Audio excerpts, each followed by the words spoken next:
Hi, my name is Shelley Waller, and I am one of Saebo's clinical specialists. And today I'm going to show you how to trade out the standard attachment for the mobile arm support to the pronation supination attachment.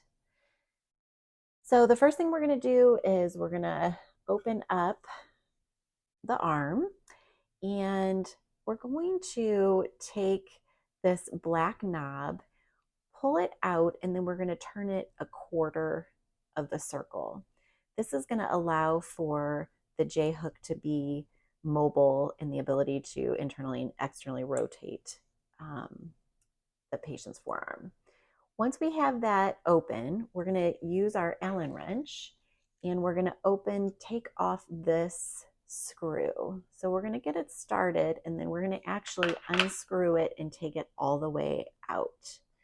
If you have a new mobile arm support, this screw might be a little tight to start, so you might have to put some force behind it to get it started the first time.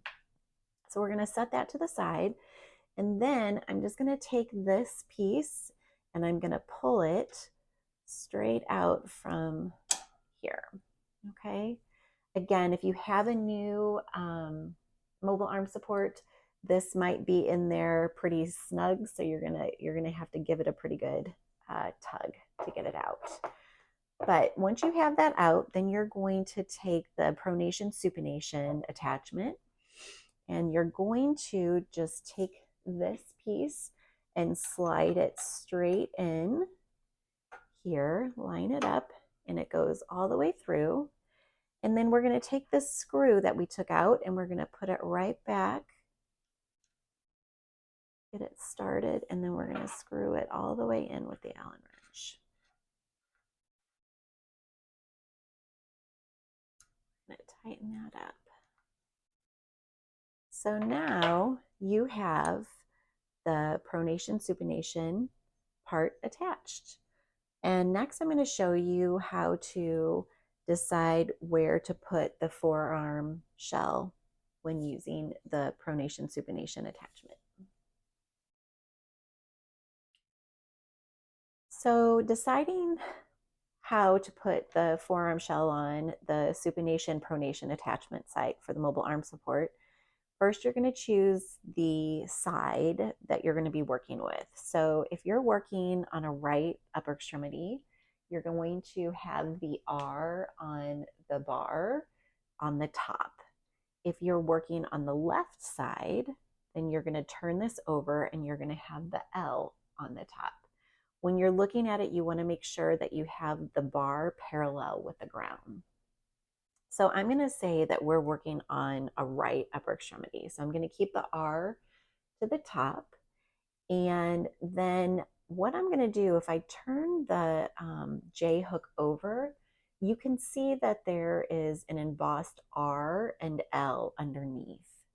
So if we're doing the right upper extremity, I'm going to actually take the forearm shell, and when I put it on, I'm going to cover up the R from the bottom.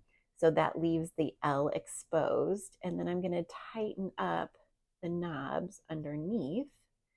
So when I pull it down at rest, this is how it looks. So the R is on top and the L is exposed at the bottom for the right.